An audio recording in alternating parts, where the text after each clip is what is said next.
Y tal como lo había adelantado hoy, el presidente Andrés Manuel López Obrador firmó su compromiso de no reelección. Estos son los detalles. El presidente firmó un compromiso de no reelección y la revocación de mandato, compromiso que ya había hecho en caso de llegar a algún puesto público. Así, a mediados de mi mandato, en 2021, se deberá llevar a cabo una consulta para preguntar a los ciudadanos si quieren que continúe gobernando o que renuncie.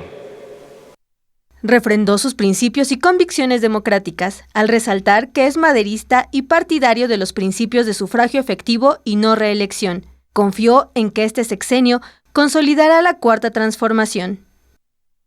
Considero que basta con 6 años para desterrar la corrupción y la impunidad y convertir a México en una república próspera, democrática, justa y fraterna.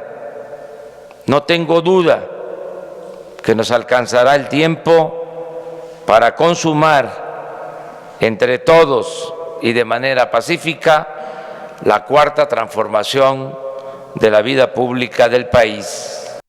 Recalcó que en 2024 lo logrado en su gestión será muy difícil de revertir para que el país no retroceda. Con imágenes de Liber Rodríguez, Mariana Sánchez, 21 Noticias.